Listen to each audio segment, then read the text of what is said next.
Does your website need more traffic? Well, visit overflowcafe.com today. They make websites popular, and over 41,000 people use their service to gain more customers. They are winning at business. What about you? Visit overflowcafe.com today. Hi, this is your girl T with Rockafellas Barbershop, located at 1733 Babcock in San Antonio, Texas. Whether you're looking for a haircut, a shave, braids, dreads, weaves, color, we do it all here at Rockafellas. You can hit me up at 210-884-9046. That's for call or text. And on Facebook and Instagram at Takesha Williams. That's TAKESHIA Williams. And you're listening to us now on I Am Refocused podcast on iHeartradio. You are listening to I Am Refocused podcast special edition with your host, Shemaya Reed. This podcast is designed to inspire you to live your purpose and regain your focus. Now, let's tune into today's podcast. This is I Am Refocused podcast, and today we have an awesome show for y'all. But just before we get to this guest, I want to thank our awesome sponsors. Top of the list, we want to thank Rico Rodriguez, the owner of Rockafellas Barbershop. If you're in San Antonio or you're on your way to San Antonio, make sure you stop by Rockafellas Barbershop and get some amazing haircuts by Mr. Rico Rodriguez himself, or Miss T, or Miss Leia. So tell him that Shemai sent you. I also want to give an awesome shout out to Miss Kim of River City Donuts. If you want some awesome donuts in the morning, make sure you stop by 1723 Babcock Rd, San Antonio, Texas. Big shout out to McClinton on sports speed and conditioning. He has done amazing work with some amazing athletes, pro athletes, NFL, NBA. Just check out his portfolio at allsportsfitness.net. Also, big shout out to D.W. Brooks Funeral Home. And last but not least, we want to give a major shout out to overflowcafe.com. Does your business need more traffic on their website? Well, you need to join 41,000 strong. Yes, that's right. 41,000 amazing clients have been working with overflowcafe.com to get their brand out to the whole world. So to today's episode, we have an entrepreneur in the house, Miss Marie Stuart Noel. And she is a social entrepreneur in the Boston area. For 5 years, she has published a print online magazine, Massachusetts Singles Magazine. Marie herself has been profiled in the business Boston Global and various other media outlets. She has done so much amazing things. And before I spill all the beans, I just want to introduce her to the show and say, how you doing today? I'm doing well. Thank you so much for welcoming me. And thank you for the intro. That was awesome. Thank you. Yes, ma'am. And I haven't even scratched the surface, and reason why is because I want you to tell a bit to our audience about your business and what is that you do, because you do so many things. You do Boston Throne Chairs. And what is that? What is Boston Throne Chairs? Well, I have a party rental business, and it's been probably one of my most successful business actually in the last 2 years. But prior to that, I actually started investing in real estate. Mm-hmm. And I currently have 5 tenants, and I manage a property. And this has been able to afford me the extra cash to be an entrepreneur. And so with that, I have been able to finance the party rental business, which is the Boston Throne Chairs. We rent throne chairs to people all over the New England area, and we also sell them. But what I really would like to talk about with you is really my social entrepreneurship, because I focus a lot on health and wealth. And the way I do that is I help people find their purpose and their intention. So I help people find their mental clarity by letting go of all the non-essential things in their lives so that they can focus on the essential things in their lives, like their health. That way, they'll be able to build wealth. So, because I let go of so many things in my life, I was able to succeed at one business and do really well financially. And now I have this second venture that is blowing up really because I let go of so much and then I've gotten so much back. So what I try to inspire people to do is to think about their future, about their wealth, of course. But I always want them to understand that their health comes first. So I do a squat challenge on my page. I have a blog, Marie Stuart Living. You can check me out on Instagram or you can check me out on Facebook. I discuss everything that you need in your life to live your life healthy, which will bring you wealth. And fitness is a very strong topic nowadays. Everybody is on social media trying to do some kind of workout or some kind of whatever. So when it comes to you doing fitness and almost like a vlog, mini vlogs per se, what's some of the things you see people react to? Like, are they asking you tips and stuff, or how should I start, or, you know, what's certain things I should be doing, you know, day after day? Like, what's the feedback that you receive? The feedback I've been receiving has been so positive. And it has been positive because when I started my health journey, which is called, I started a squat challenge. It is called Squat to Slay. And this fitness challenge has changed my body. It has changed my life significantly. I started January 7th, 8th. And right now we're at end of May. I came from weighing 183, and I now weigh 146 pounds. So I felt that letting go not just of the weight, but letting go of so much came with that. And so my followers on Instagram and on Facebook, they've actually been with me through this whole journey. So they've been asking the kind of questions like, oh, how did you do that? And what can I do to actually start right now? And so everyone, I tell them always, if you have the possibility, the ability, start with squats. Squats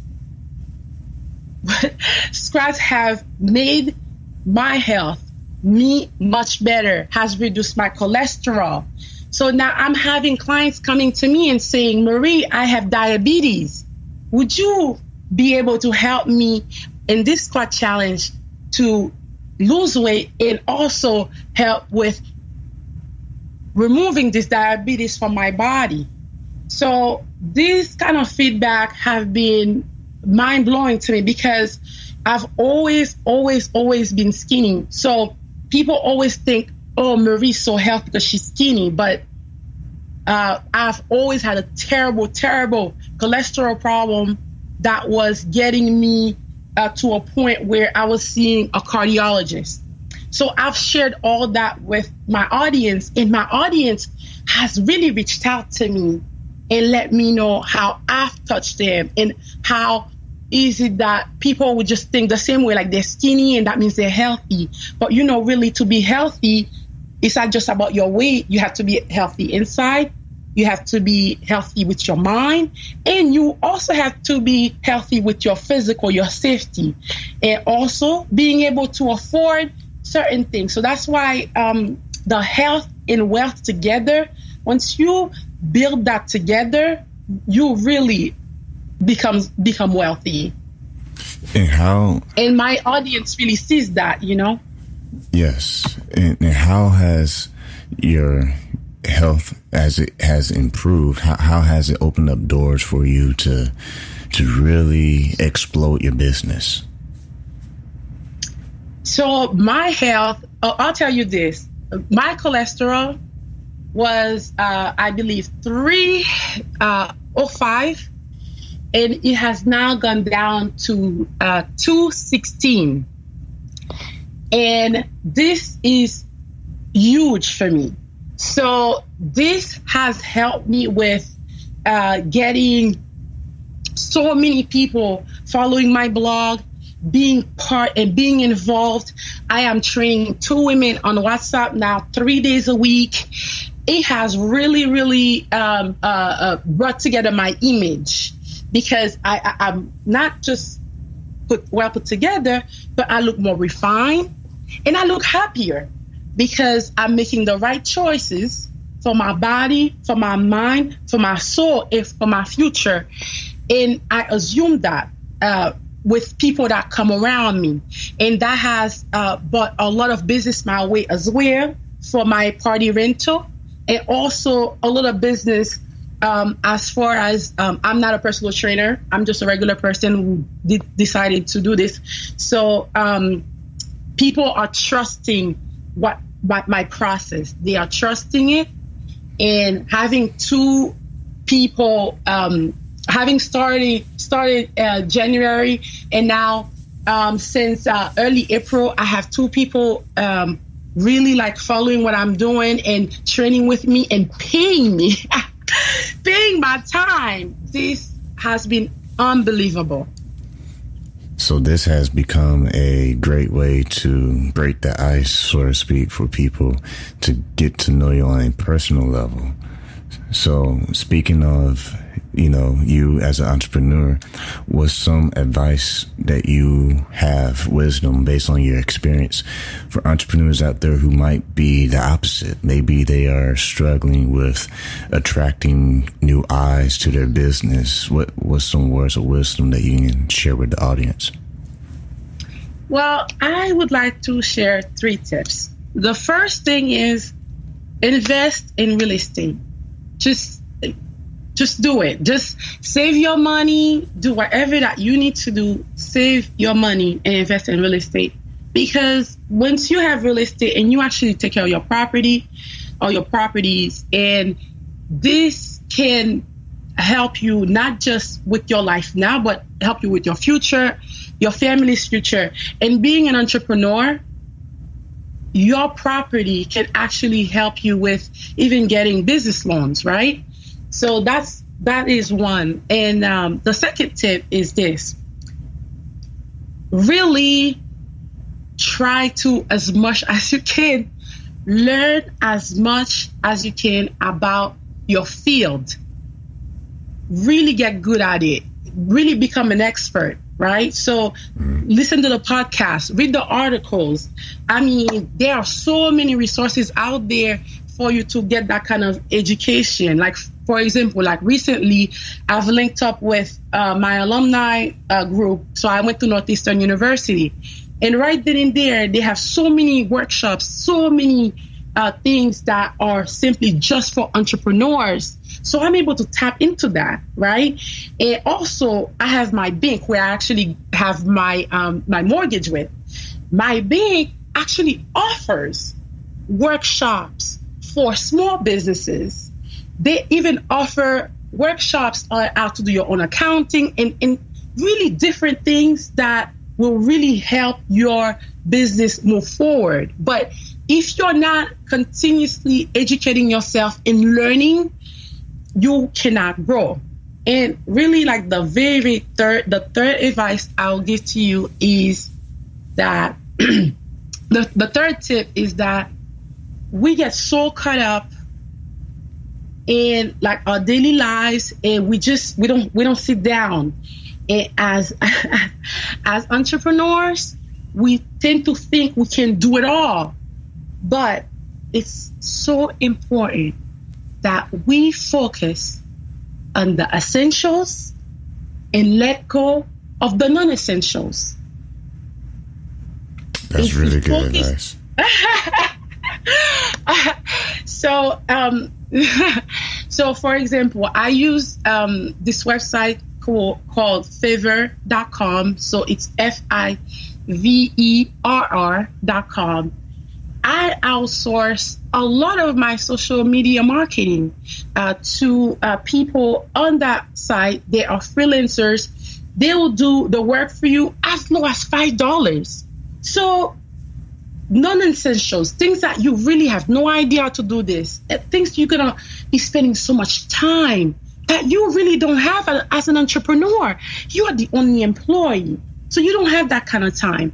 Delegate that task to the right people you trust, and have a strong contract.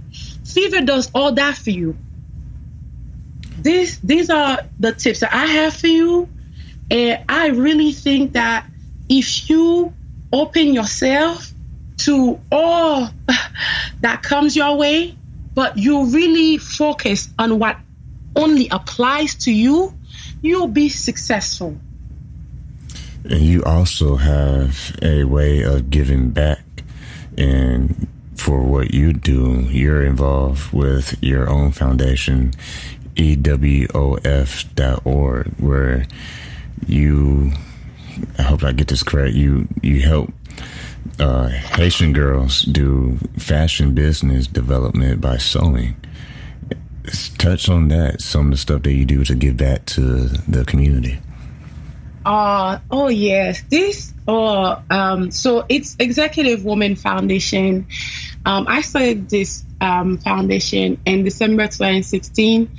I actually I started with sponsoring 15 girls into a sewing learning program in Haiti. And this is what it means to be an entrepreneur. And this is what it means for me to be a social entrepreneur. I feel like I have been blessed to be able to do okay in business. I say okay because a lot of entrepreneurs, they don't even do okay. They struggle, right? But once my blessing came my way, I wanted to help others find their opportunities, find their blessings as well. And I always wanted to go back and help my community. So I decided to start the Executive Woman Foundation, which really our goal is really to provide trade skill opportunities to young women that are disadvantaged around the world. But I really started with my country, Haiti, because it's only a pilot program, and right now we've regrouped, and we have only 7 girls that are in the program. We divided the program into 2. Girls that actually were interested in the program, wanting to stay and do well, and other girls that just didn't care. So that's what we do. So these people, you don't care, okay. But we have 7 great girls, and I only pay $11.61 per girl a month for them to receive an education in sewing and business and fashion development. And that doesn't take away from me as a woman. That doesn't take away from me as a businesswoman. I am building other women because I think it's that important. It's important that women help others along the way. So this is my way to give back to the universe. This is my way to say thank you. This is the rent that I pay to live on Earth. Giving back to young girls, giving back to my community. If you're now just joining us, we are talking to Marie Stuart Noel, a social entrepreneur in Boston area. And who or what inspired you to even take this leap of faith to just make it just get out there and make it happen? Oh my God, it is very hard. You know, I had a business, so I ran a magazine publication for 5 years, and when the internet, became really started to explode, people weren't really reading print magazines, right? So I went out of business. I was devastated. I mean, after my magazine was over, I felt like my life was over. I had to start from scratch, start from all over again. And you know what I did? I went back to school. I went and I got my master's degree. I have a master's degree in regulatory affairs. Yeah, not related to any of this at all. But I went back to school, and I went back into my career path, and then I earned more money, and I built my confidence, and I put myself out there again, and went ahead with the real estate investment first. You know, really staying on the low, because everyone knows you already failed already. So I had like a little bit of a shame in me.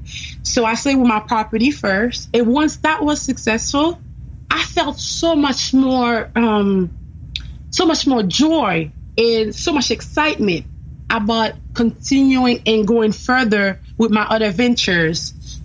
So which is what led me to starting the charity, and then having now the party rental business.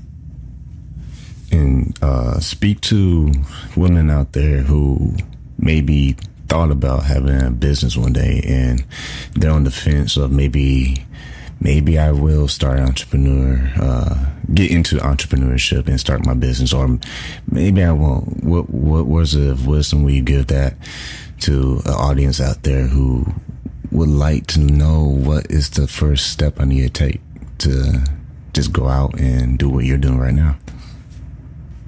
Okay, so I think I've made a lot of mistakes. I have made a lot of them. And so what I advise women to do if they want to look towards entrepreneurship is really to research the subject, whatever that they are interested in starting. So they need to know as much as they can, really join communities that really focus in what you're interested in, right?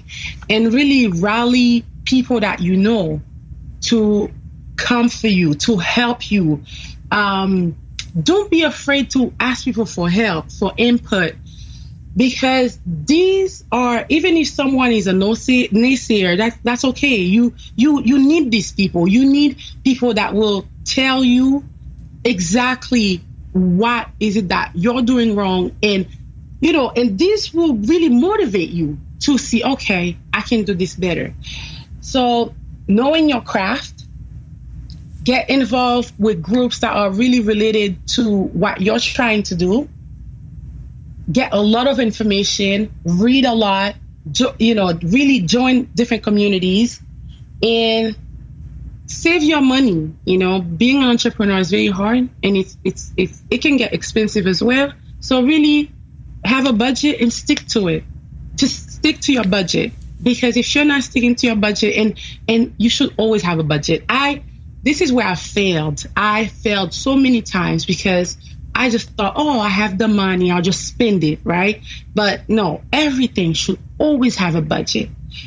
And you should also write your business plan and revise it as much as you need to before you really take your leap, to really have a mental clarity of what direction you're going into and what your intentions are.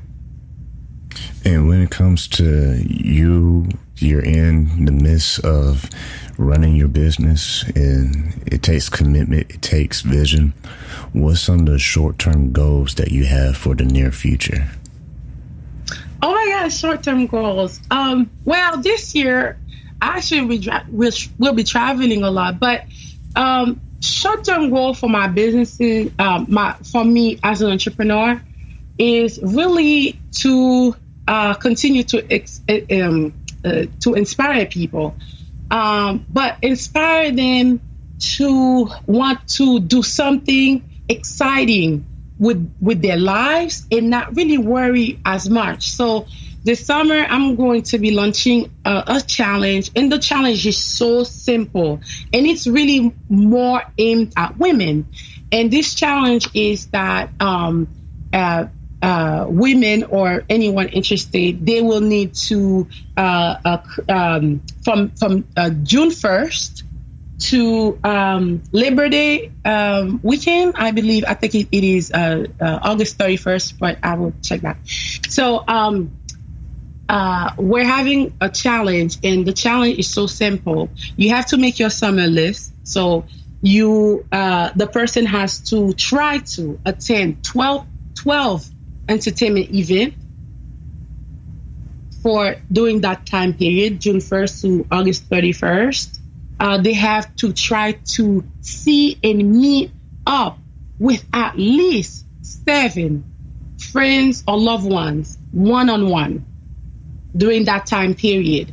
And then last but not least, they have to try to travel at least 3 times during that time. So from June to August 31st. But they don't have to travel abroad.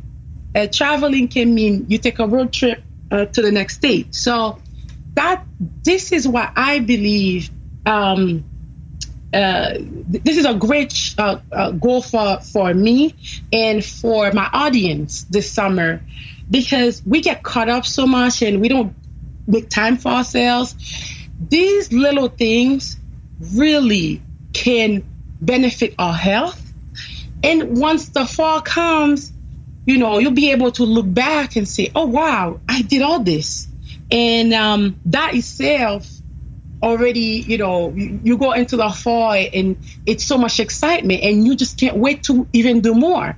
And in my blog, people can find out free things they can do. So you don't always have to pay a lot of money to be part of a challenge like this. You set your goal, you follow it, and then you win. That's really good right there. I might have to make my own list, man. That's pretty good. It's so hard. We always say we're going to do this and we're going to do that. And then, but when we write it down, we're doing a challenge with other people, other women, supporting each other. It's such a beautiful thing. And we all win. That's pretty good right there. And that's really, really good words of wisdom based on your experience. Has entrepreneurship lived out so far the way you've expected, or has it shocked you, and has it been in a good way? Has it shocked you as far as the opportunities that has come since you started? Yes. So I will say this. So I used to label myself as a serial entrepreneur. And I just thought that was awesome because I'm always starting companies. But I think that it's actually something that's not very good to do that. So I've made a lot of mistakes because I do too much when it's actually okay to do less and actually be successful. Again, success breeds options and opportunities which can undermine success, right? So that's what I was doing. So my success, for example, once my real estate was doing well, my success was actually the catalyst for failure, because it is the undisciplined pursuit of more, right? Because you say, oh, I'm successful one time, so I'm gonna do all these other things. So I did well in real estate. Then right away I started doing a charity. Then I was trying to develop a clothing line. Then I had a full-time job, and I was just doing so much. I was house decorating, and just a lot. I sat down and I said, okay, I have to only go with what's working right now, what really matters, and what is necessary. And at that point, I let go of all the non-essentials.